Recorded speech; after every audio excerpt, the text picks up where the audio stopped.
Naš gost.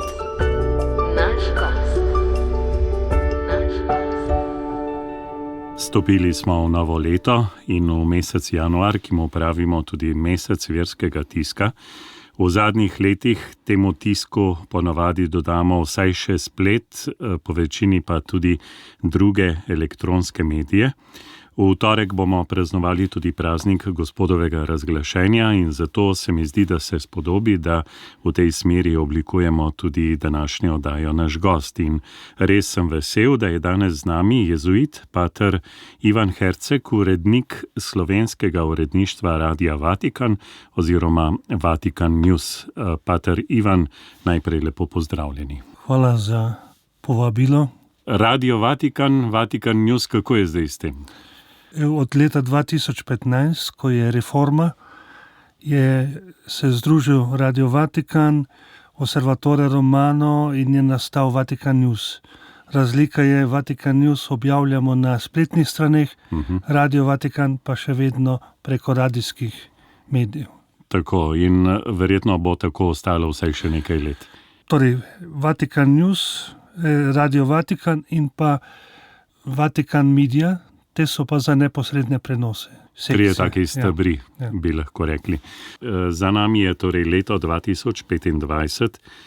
Sem prepričan, da je globoko zaznamovalo tudi vaše življenje. Obhajali ste namreč srebrnomašni jubilej, torej 25-letnico duhovništva. Še enkrat čestitke. Hvala. In kaj to za vas pomeni? To pomeni, da je 25 let hitro minilo. Leta 2027. aprila, potem, ko me je posvetil mašnika nadškof Rode, takratni ljubljanski nadškof, ki je potem, ko smo bili v jedilnici skupaj s starši in ko sem prišel, je rekel: moj sin si ti, danes sem te rodil. In me mama vpraša: a te nisem jaz rodila? Mama, se tako reče, ne? Biti duhovnik, to je ontološka sprememba, in potem živeti to poslanstvo kot duhovnik, kot jezuit in kot takrat še študent pa kaplan je dar, za katerega sem hvaležen. Rekli ste dar, zdaj mnogi rečejo izziv temu. Recimo, kako ste vi doživljali ta časovni mejnik? Gre pravzaprav za danost, ki jo duhovnik nese s seboj na drugi svet?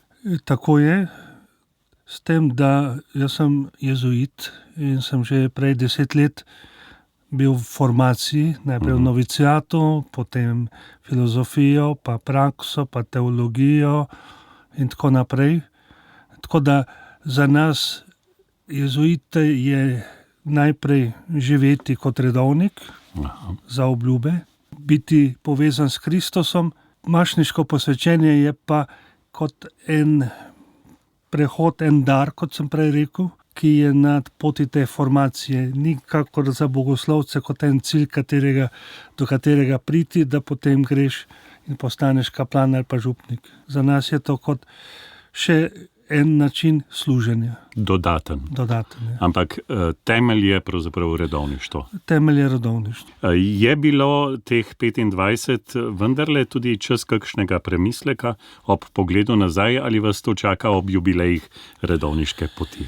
Torej, bil je premislek, ker sem imel eno mašo v Sloveniku, potem drugo tukaj, v Dravljah, pa v Brežicah, pa v Artičah, pa skupaj z nadškofom na Brezjah. In ob tem, ker sem pripravljal pridigo, sem tudi reflektiral in je marsikaj prišlo lepega ven. V glavnem lepe stvari.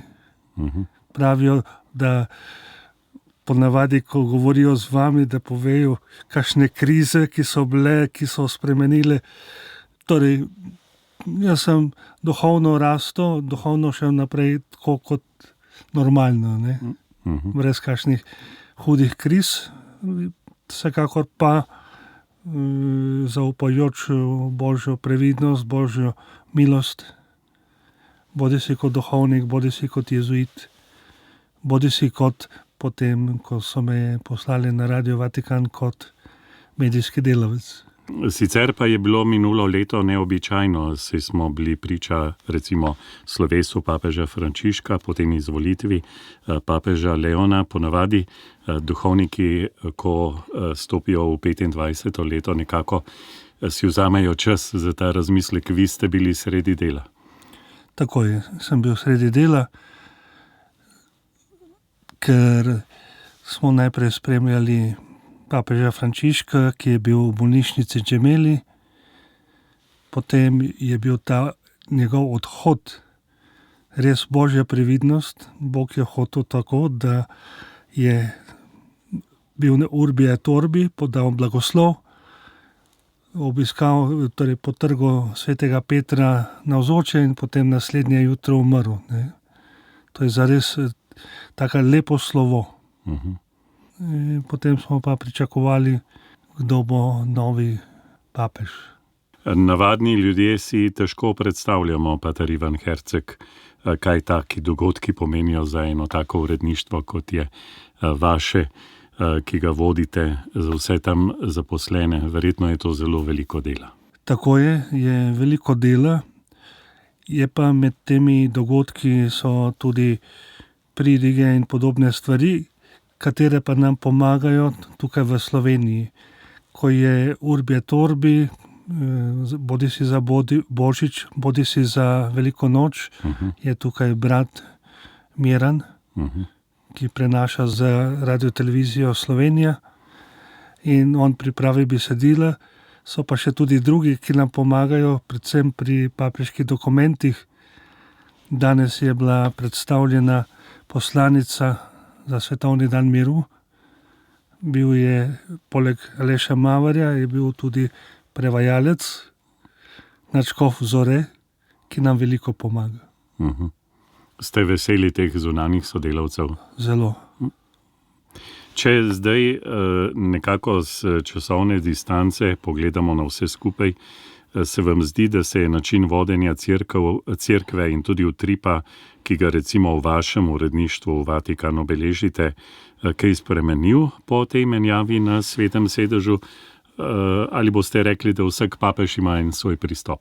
Torej, papež Leon je začel tako, kot se začne, potem je nekatere stvari obnovil, ki so bile prej, recimo Castel Gandolfo. In zdaj redno ob torkih gre na oddih. Torej, en dan v tednu imeti prosto, to je tipično jezuitsko, verjetno tudi avguštinsko, imeti prosti dan, in papež Leon si to izkoristi, to priložnost. Papež Frančišek je prosti dan imel delovno, tudi papež Leon ima delovno, ker v Castel Gandolfo pride na obisk, je prišel Zelenski, pa potem pokliče v Gazo, tako kot je tudi Frančišek poklical, ne? Le da je umaknen. Medtem ko druge stvari pa zaenkrat čaka verjetno na to, kar bo nekaj novega, to je konzistorij, torej po jezuitsko rečeno konzult, ko pridejo vsi kardinali. Papež Frančišek je imel skupino 9 kardinalov, ki so potem prišli do 7 kardinalov, medtem ko papež Leon pa je sklical razširjeni konzult, torej razširjeni posvet, torej konzistorij, da bi skupaj s kardinali videl, v katero smer peljati cerkev. Verjetno za začetek papeževanja je to pomemben korak. Tako.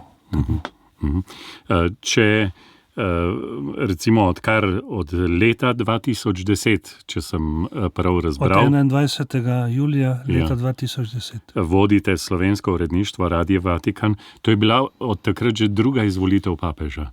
Imeli ste tudi obdobje, ko sta bila pravzaprav 2 papeža. Kaj je to pomenilo?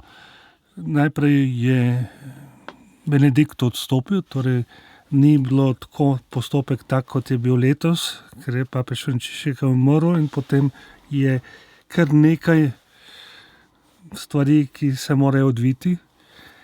Se spomnim, ko je Benedikt odstopil, In potem je bilo to obdobje, za katero mnogi niso vedeli, kaj naj naredijo.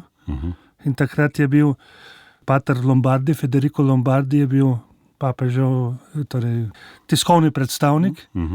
In še zdaj se spomnijo tudi naši novinarji iz Slovenije, kako jih je, ko ni vedel, kaj naj, ni vedel odgovoriti, je rekel, bom se pozanimal, pa vam sporočim.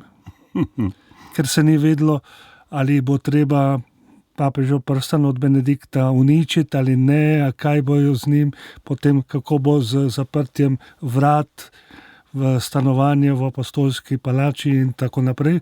Za vsako stvar, ki so ga spraševali, je takrat Federico Lombardi, pater Federico Lombardi, odgovoril, se bom pozanimal. In to je ostalo v novinarjih tako zelo, da so letos, ko je papež Leon XIV imel srečanje z novinarji takoj po umestitvi, je po nagovoru, ki ga je imel, v prvi vrsti pozdravil naše, ki vodijo dikasterij, in potem je prišel do druge vrste, prvega pozdravil, drugega pozdravil, tretjega pozdravil, ko je hotel pozdraviti četrtega, je vsa dvorana zaploskala. Je bil pater Federico Lombardi. Zanimivo. Torej so ocenili njegov pristop. Tako. Ja, zanimiva taka dogodivščina, bi lahko rekli, ampak v tistem času, ko je papež Frančišek oslabel, je bilo prav strani teh svetnih novinarjev, če tako rečem, nekateri jim pravijo celo vatikanisti, ker so v Vatikanu, v Rimu in o tem spremljajo pobliže delovanje cerkve in o tem poročajo, torej o papežu. Se je veliko govorilo o tem, ali bo tudi papež Frančišek odstopil in prepustil mesto drugemu, ampak potem se je zgodil ta, pravzaprav bi lahko rekel. Papež Frančišek je skozi govoril, da o tem ne razmišlja. Večkrat, ko so ga vprašali, je rekel, ne razmišljam o tem. Tisto, kar so rekli, da v primeru, ko ne bo sposoben, je isto veljalo za Pija XII, za Janeza 23. To zgleda, da papeži podpišejo to, da ko res ne bi bil sposoben, vendar papež Frančišek ni nikoli razmišljal o tem, da bi odstopil.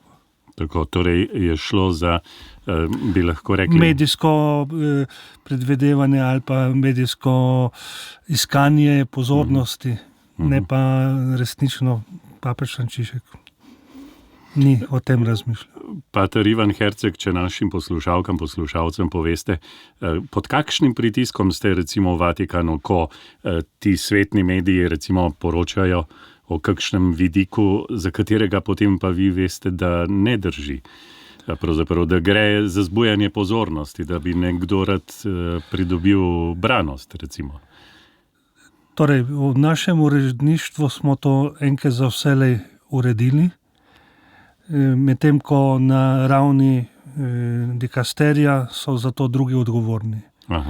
Mi smo to uredili tako, da od leta 2012 skušamo čim bolj celotno ali papežev govor ali homilijo ali nagovor v celoti podati slovenskim poslušalcem ali pa bralcem na vatikanskih novicah, tako da, ker do takrat je bilo, da so bili izsekani, izbrani ven tisti stavki, ki so jih hoteli. Zdaj pa imajo priložnost, da sami poslušajo, preberejo, kaj pa je res papež rekel. Tako da mi nimamo toliko težav s tem. Odzivi na tak način pozitivni, verjetno? Zelo pozitivni. Zelo strani škofovske konference, strani ljudi in pa, dobro, vi, ki nas prenašate, pa tudi televizija Exodus, s tem, da na televiziji Exodus je še poživljeno z originalnimi videi. Ki jih dobijo? Ki jih dobi televizija Exodus preko mene iz Vatikana. Naš gost.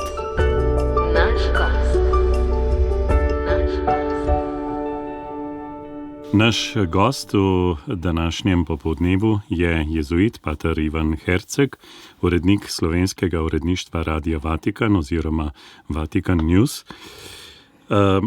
Pater Ivan, če se zdaj nekako odpraviva nekaj korakov nazaj po vaši življenjski poti, bi vas rad vprašal, kakšni so vaši spomini na otroštvo, kje so pravzaprav vaše korenine. Artiče je kraj, kjer ste se rodili. Artiče je župnija. Aha. Kraj je, kjer sem bil rojen, je Brežice, živel sem pa v Dečnih Selih. To je med Brežicami, Pešecami, Bizeljskim in Artičami. Spomini na moje otroštvo. Pred nekaj dnevi smo se pogovarjali, kako je, ker je bila nedelja svete družine, vloga očeta. Jaz se spomnim, ko sem imel 5, 6, 7 let, zame je bil ata vse. Sem ga spraševal, vse mogoče stvari. Sem bil zelo radoveden, sem hotel vedeti to, ono, tretje. In kar je ata rekel, je bilo zame tako sveto, da sem se tudi stepel s tistim, ki je ogovarjal. To je ena taka zelo lep spomin, ki ni samo spomin, ampak drža, ki ostane.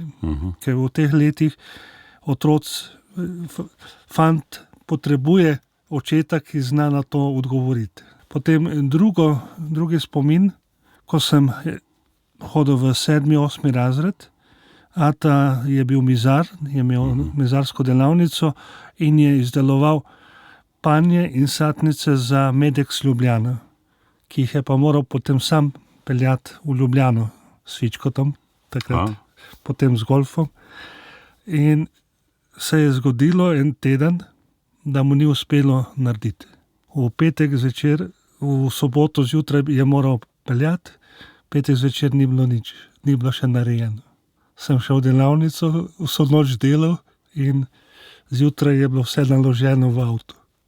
Ko se je ata zbudil, je bil tak presenečen, ampak meni se je to zdelo normalno, ker mislim, da je bilo med počitnicami, tako da ni bilo problem.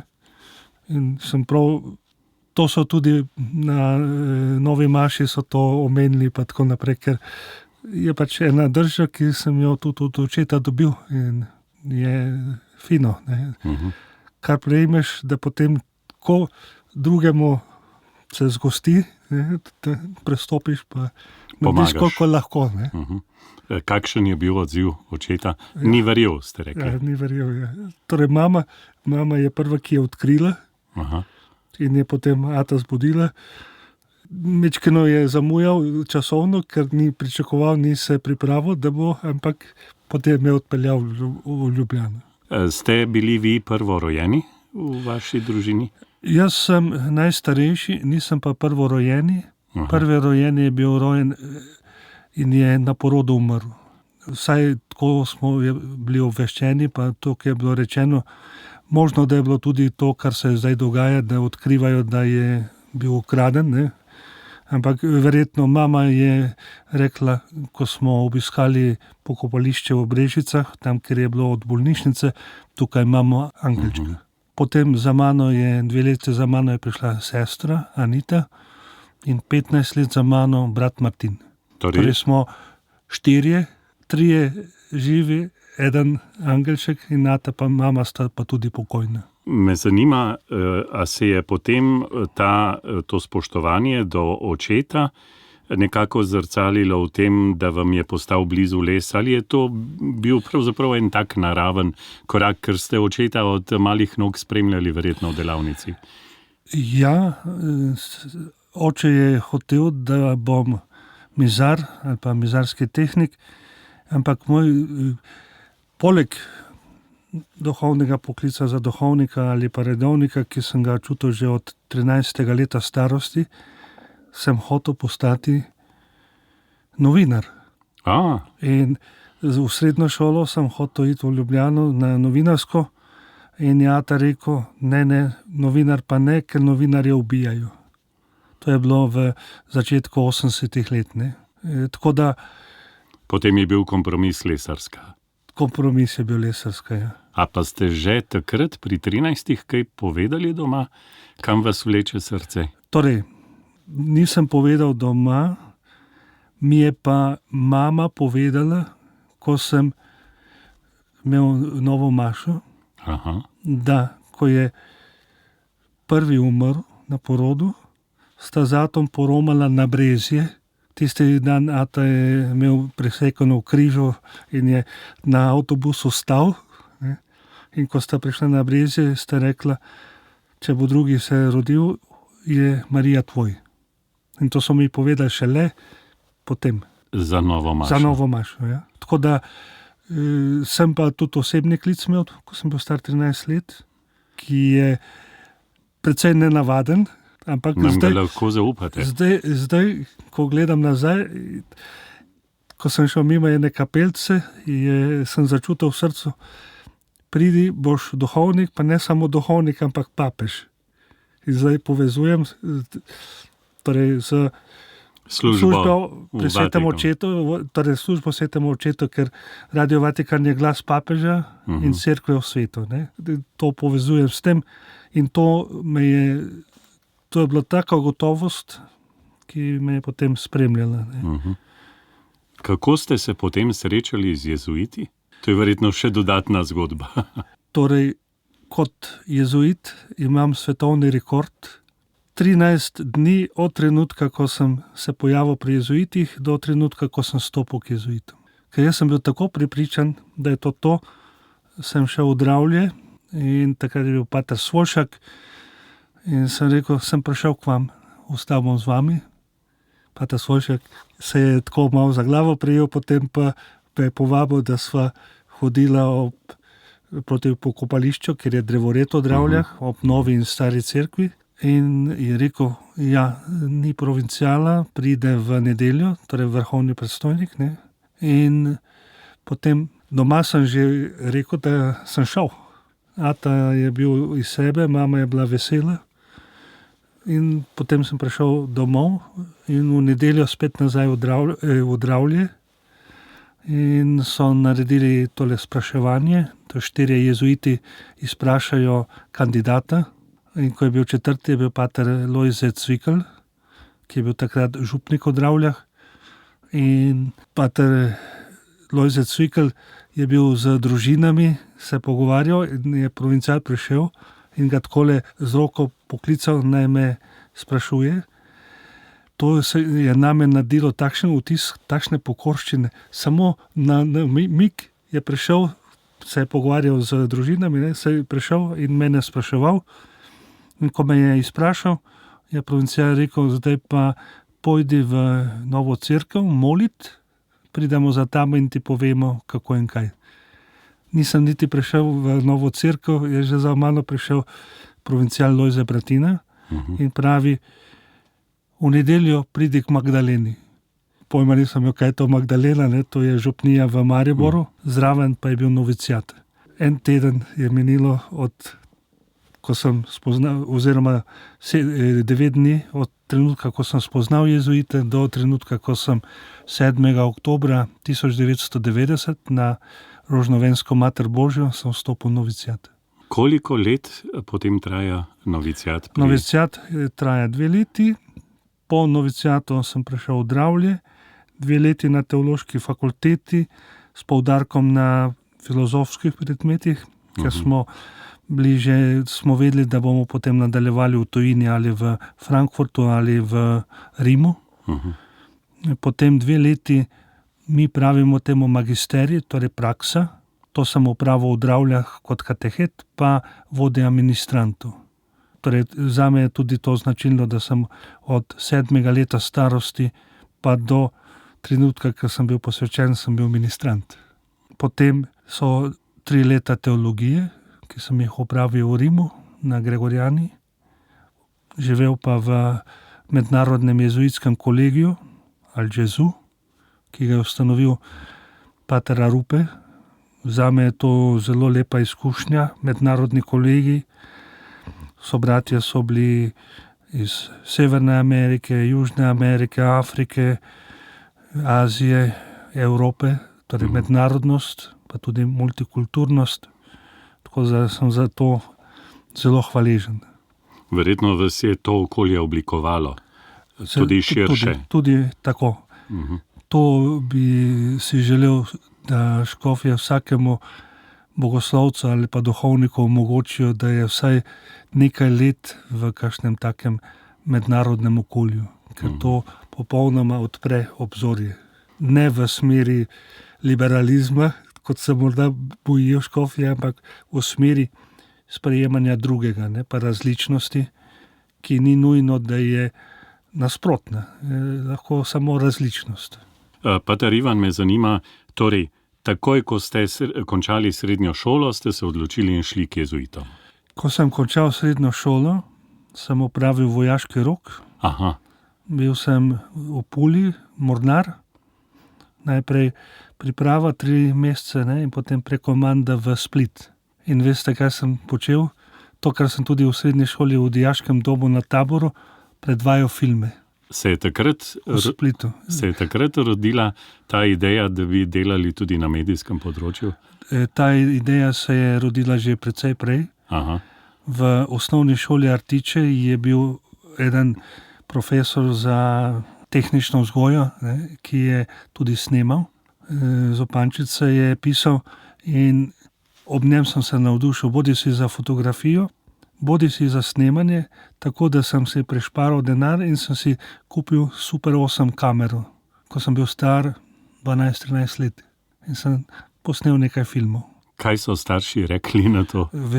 Bili zadovoljni. So spodbujali? Ja, ker so te filmi zlasti doma, ne, so pa ostali. Ampak ne pa več kot to, da bi pa šel v šolo, to pa ne. In potem v srednji šoli, v dijaškem domu na Taboru sem bil predsednik bodisi filmskega, bodisi kino krožka. Takrat sva bila skupaj, pa nisva vedela drug za drugega, tudi Slavko Rebec. Aha. In ko sem bil v 3. letniku, sva oba dobila Prešernovo nagrado. On kot predsednik doma, ne, študentov, dijakov, jaz kot predsednik filmskega pa kino kluba. Torej, to udejstvovanje se je potem samo še, bi lahko rekla, širilo. Tehnika je hitro napredovala. To udejstvovanje, potem ko sem postal kaplan v Dravljah, je bilo, vendar provincial tega ni zaznal in potem, ko naj bi šel za magisterij ali dodatno izobraževanje, sem vprašal, če bi šel v Loyola University v Združene države za režijo in provincial je rekel, v 10 letih nisi nič na tem področju naredil. Rekel, v redu, ne, ker zame je bilo vedno pomembno to, kar so mi predstojniki določili, tisto sem počel.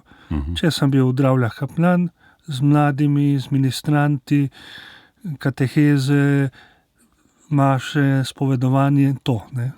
Smo pri mladinskem zboru tudi, da smo posneli njihove koncerte in tako naprej, ampak tisto, kar je zaupano, tisto vedno izpolnjujem. Torej, pastoralno delo v tako veliki župniji vzame čas, kaj ne? Ko se oziram nazaj, mislim, da zdaj sem pa že prestar, pa imam samo 58 let, kot je bilo takrat, nič posebnega. Z mladimi biti do polnoči in potem, ko nehajo pevske vaje, pa se spomnijo, torej animatorji, gremo na Bled. Smo šli na Bled, se malo sprehodili, prišli nazaj in to je bilo vse. Ampak to jim je veliko pomenilo. Biti z njimi. Biti z njimi. Pa tudi včasih njihove želje, ampak to so ponavadi take lepe želje. Sem jih peljal tudi v Grčijo, pa v Španijo, pa v Rim, animatorje, ne, pa te bližnje mlade sodelavce. Pater Ivan, recimo iz tega gledišča, kako pomembno se vam zdi, da te mlade, ki nekako potegnejo v župniji, prevzamejo določene obveznosti, poskušajo delovati v tej smeri, še posebej nekako spodbujaš, jim daš vedeti, da ceniš njihovo delo, njihov trud in da tudi zaradi tega potem župnija nekako bolj živi. Se mi zdi, da ste jezuiti v Dravljah znali to peljati naprej. Zelo dobro so znali to peljati naprej. Zdaj, ko se vračam v Dravlje, v nedeljo sem bil pri 10. maši, sem somaševal, skoraj nobenega nisem poznal, pa polna cerkev družin. Tu pa tam potem, ko smo se, ker so že otroci tisti, ki so bili takrat, že imajo otroke. Sem že 25 let, kar sem bil v Dravljah, 15 let v Rimu, pa potem pri Svetem Jožefu. In je lepo videti, da so sadovi. Tisti, ki so bili takrat animatorji v moji skupini, sta mož pa žena, imata 4 otroke, hčerka stara 21 let, vodi pevski zbor, vodi oratorij in podobno. Torej, to se mi zdi, da so naslednji župniki pa kaplani v Dravljah to znali peljati naprej. Če zdaj narediva še en tak skok, potem rekli ste, želel sem si v Združene države Amerike iti na tisti magistrski študij. Za režiserja, filmskega režiserja. Ja, ampak potem ste pravzaprav šli študirati na Lateransko univerzo v Rimu in se usmerili na medijsko področje. Tako. Je bila to taka kompromisna odločitev? Provincial, takrat je bil pater Janez Poljanšek, me je poslal v Rim na pastoralni inštitut na Lateranski univerzi. Ta pastoralni inštitut je imel 4 smeri. Komunikacije, potem družbeni nauk, evangelizacijo in pa župnije. Je bilo potrebno izbrati. Jasno, da sem izbral to, kar je bilo v srcu, komunikacije. In takrat je bil tudi podpredsednik inštituta je bil Dario Eduardo Vigano, s katerim sva tukaj v Sloveniji uvedla bodisi filmski festival, bodisi festival mladih katoliških ustvarjalcev. In 2 izmed teh sta Sipoš pa Fejguš, ki sta takrat dobila nagrade.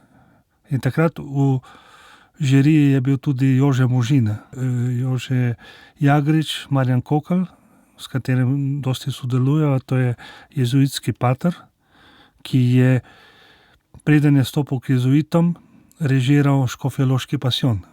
In z njim na področju kulture, on bolj na področju gledališča, jaz pa bolj na področju filma. Ker takrat, ko sem bil pri Svetem Jožefu, smo prevedli tako za interno rabo, pa za katehetsko rabo enih 40-50 filmov, ki prej še niso bili prevedeni. Tako, zato da smo jih potem pri verouku lahko gledali. Ja. Veroučenci so tiste ure imeli zelo radi, lahko rečemo. Spomin na ta magistrski študij na Lateranski univerzi? Eden od spominov sem že omenil, je, da sva s tem podpredsednikom inštituta, mojim tudi voditeljem moje magistrske naloge v Sloveniji uvedla 2 festivala. Filmskega pa ustvarjalcev.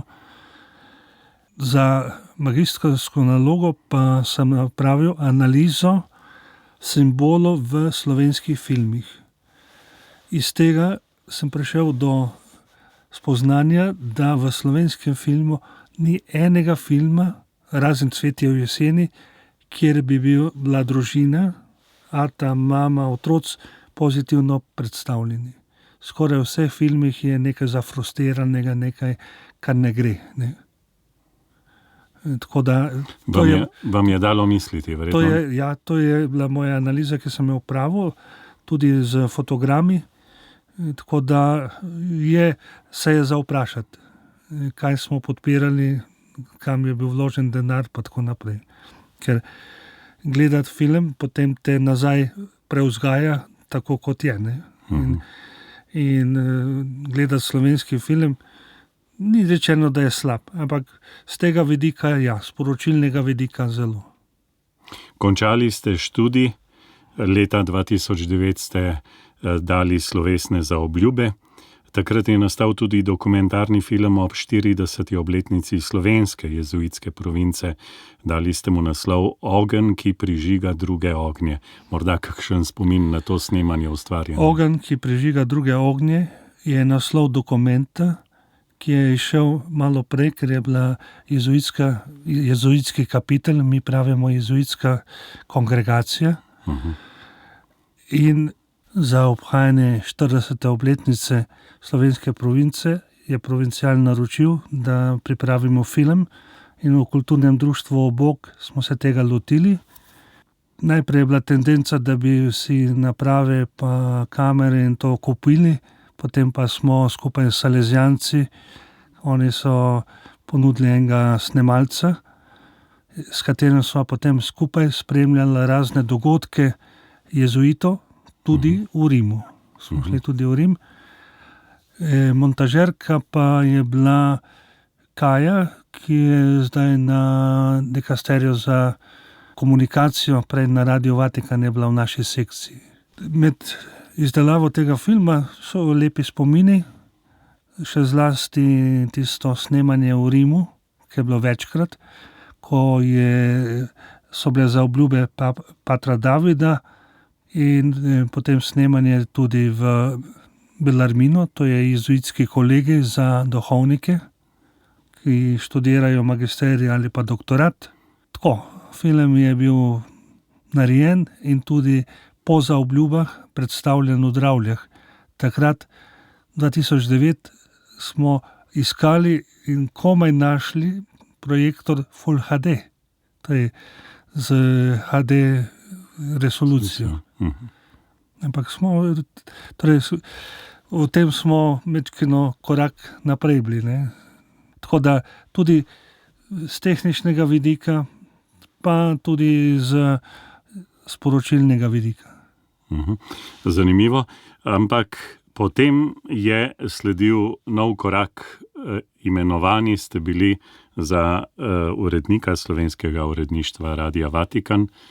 Kasneje se je temu pridružilo še uredništvo Vatikan News. Pravzaprav gre za eno in isto skupino ljudi. Torej, 2010, ko sem prišel, je bila že Andreja Červek, pa ena druga, potem je prišla, kot sem omenil, Kaja.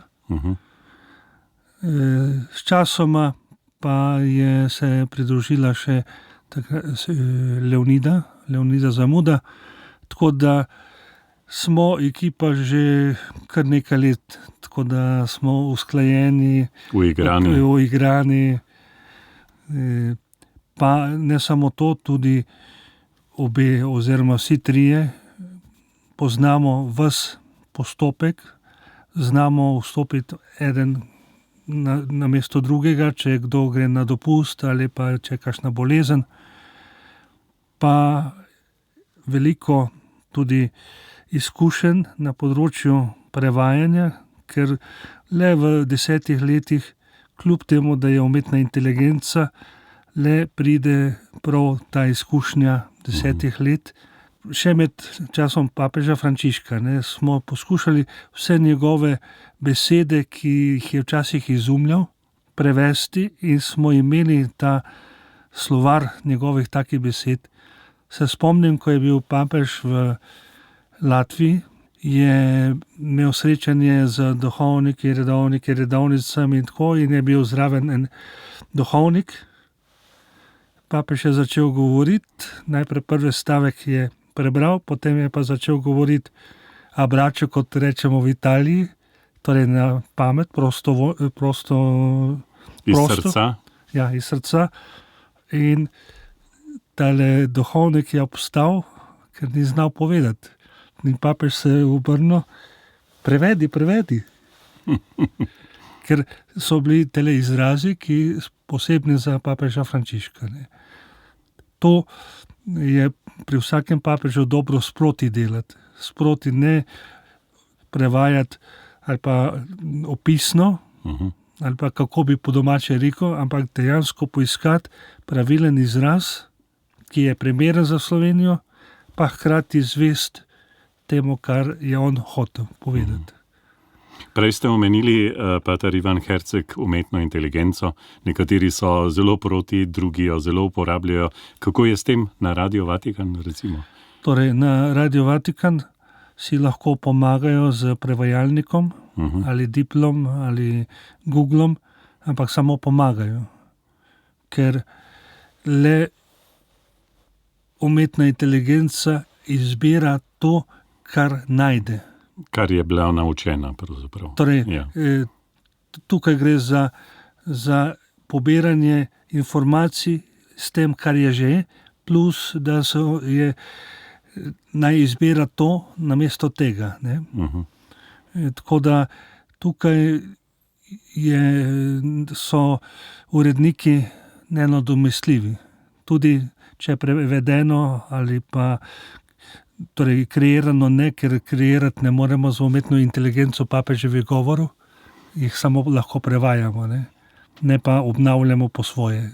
Umetna inteligenca zna napraviti, ampak napravi z nekim posplošenim jezikom, ne konkretno cerkvenim. Mi smo se trudili, da bi dosti bili zvesti cerkvenemu jeziku, ki se uporablja v Sloveniji. Umetna inteligenca prevede dobro, ampak ne tako. Zato je treba popravljati. Tako izzivov je veliko, orodja pa se vedno znova rojevajo in pametno jih je pametno izkoristiti. Tako kot orodje, nič več kot orodje. Me pa zanima, pater Ivan Herceg, recimo 15 let že opravljate to odgovorno delo.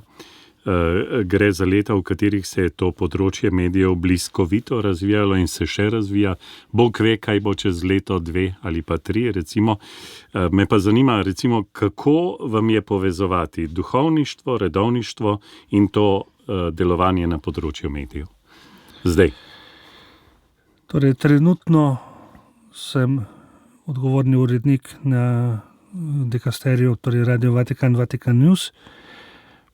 V skupnosti vodim sveto mašo ob torkih za ostarele patre in pa sem imenovan že 3. strani Slovenske škofovske konference kot duhovni voditelj Slovenika, papeškega zavoda v Rimu.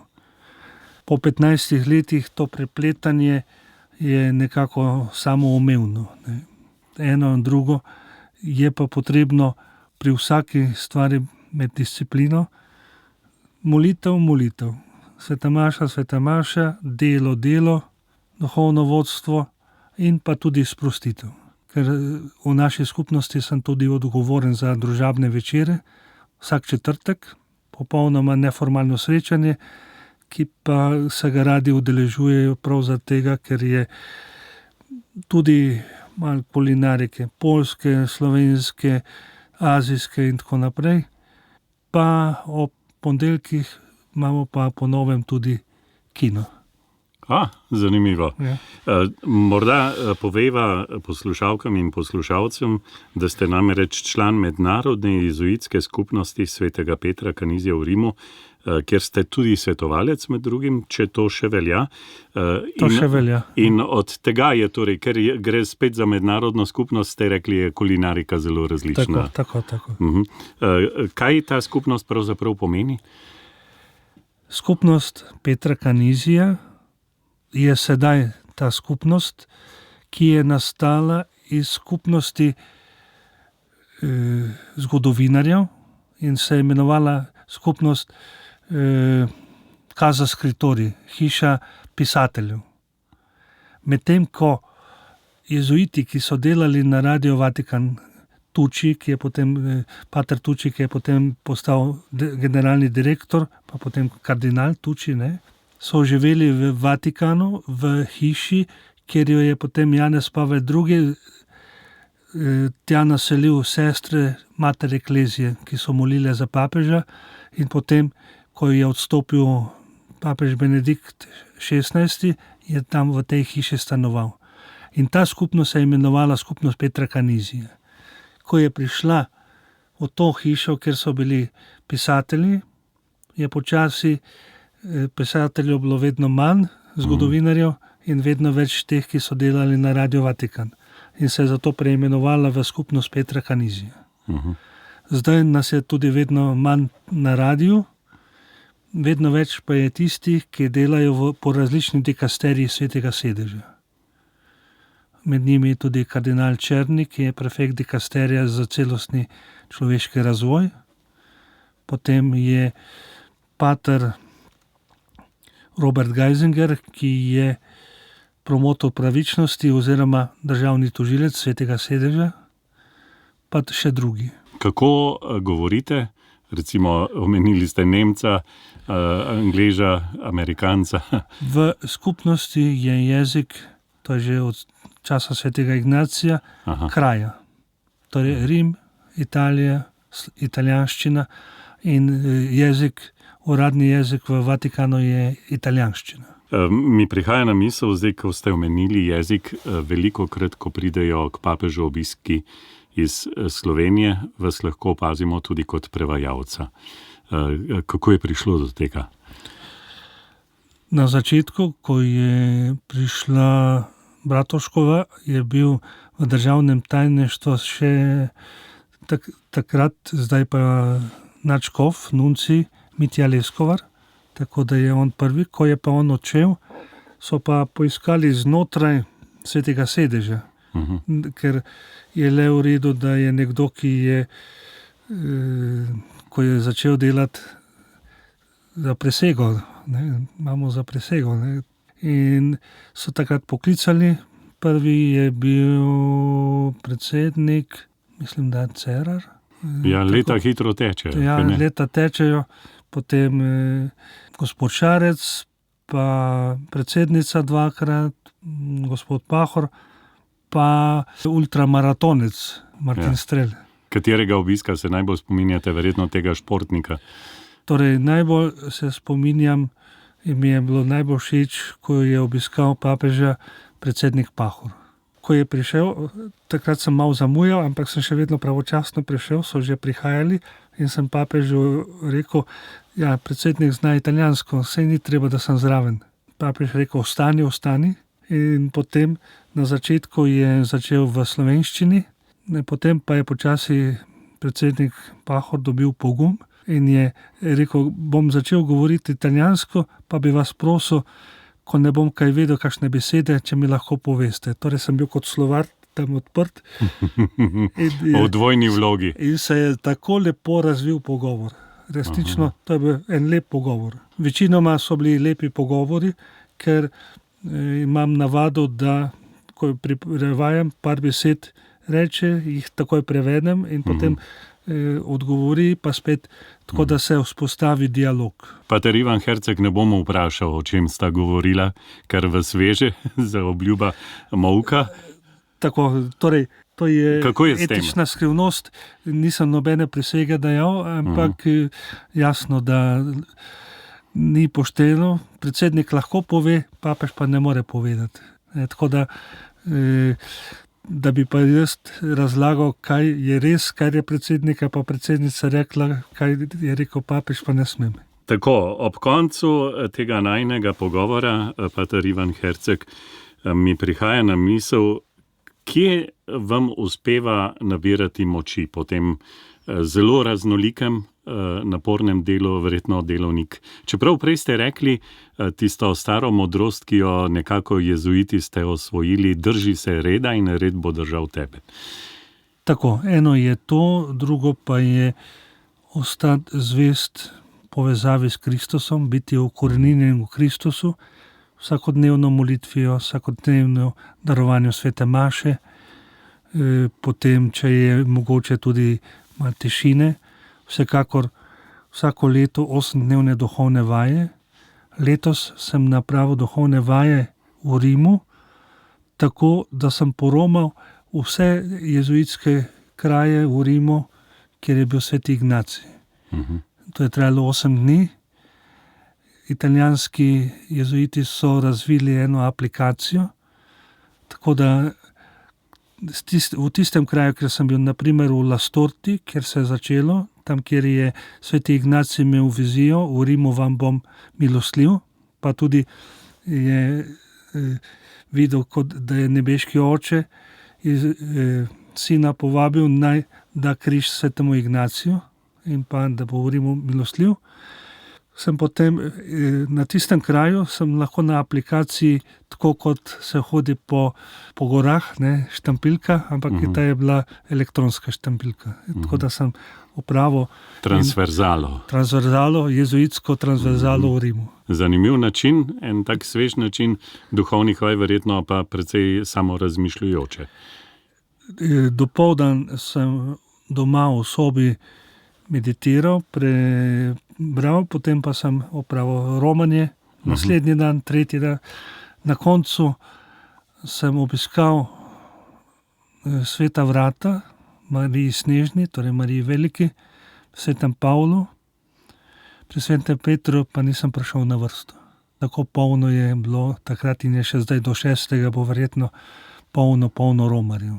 Nazadnje, kar smo slišali, je, da je že daleč preseženih 32 milijonov romarjev, kar jih je bilo registriranih. Ne. In dejansko to leto v Rimu na ulicah polno romarjev, turistov.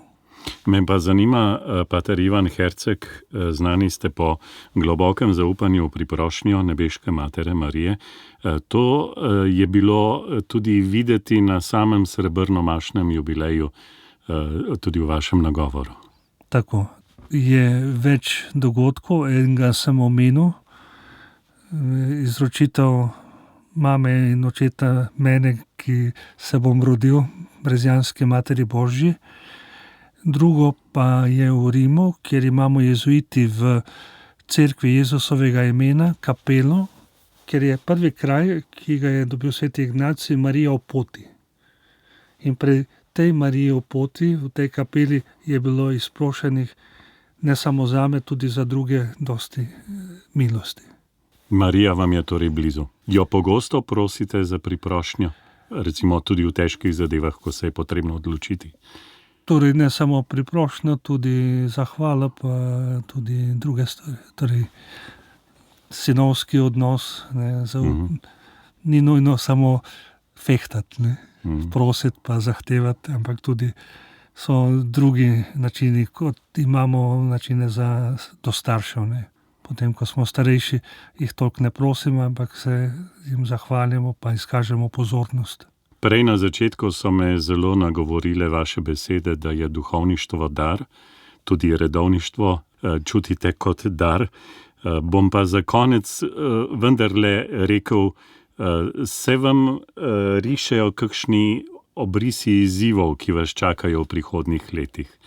Recimo čez dobra 3 leta boste praznovali 20-letnico zaobljub, torej tistega temelja vašega duhovnega življenja, redovništva. Pred vami pa naslednja leta delovanja na tem medijskem področju. Letos okoli velike noči me pokliče, oziroma jaz sem poklical provinciala. Provincial je rekel, iz Rima so poklicali, če bi dal mnenje, ker zdaj je moj provincial ne v Rimu, ampak provincial slovenske province, tisti, ki odloča o mojem apostolatu. Aha. Torej, ali bom na radiju ali ne. In je takrat me vprašal, sem rekel, kakor želiš, jaz lahko se vrnem nazaj, lahko pa tudi ostanem. In potem je to sporočil predstojnikom v Rimu in pa dikasteriju, tako da vsaj še 5 let bom na radiju. So se odločili. Ja. Mi je zanimivo, kako jezuiti vse to pravzaprav date v roke svojemu predstojniku. Tako. To je ena od značilnosti, ne, ki je bistvena, da ne zabluzimo, kot se reče po domače. Ne. Ker jezuiti, ki imamo oseben odnos s Kristusom, imamo željo, da bi čim več oznanjali na različne načine, tudi na nove načine. Vendar tukaj je nevarnost, če počneš in potem provincial gre za tabo, pa ti blagoslavlja delo. Je boljši, da dobiš od provinciala poslanstvo in potem v tistem poslanstvu daš vse, kar je možno, da izpolniš poslanstvo. Vse v večjo Božjo čast. Slavo. Čast in slavo. Pater Ivan Herceg, hvala lepa za tale pogovor, za to, da ste si zdaj med tem oddihom doma v Sloveniji za praznike vzeli čas, tudi za to, da ste nas obiskali v našem studiu in sva lahko posnela ta pogovor. Veliko Božjega blagoslova pri naslednjih korakih, kakor jih bo vodila Božja previdnost. Preko provincialov in predstojnikov. Naj bodo blagoslovljeni in naj prinašajo darove za vse, za vas osebno in za vse, ki jih srečujete in za vse, ki vas poslušamo. Hvala lepa za povabilo, pa tudi naj Bog blagoslovi Radio Ognjišče še naprej. Ne samo zaradi tega, ker nas prenašate, ampak tudi zaradi tega, ker v slovenski prostor vnašate neko kulturo, ki izhaja iz krščanstva. Hvala lepa, lep večer. Enako, tudi vam. Naš gost.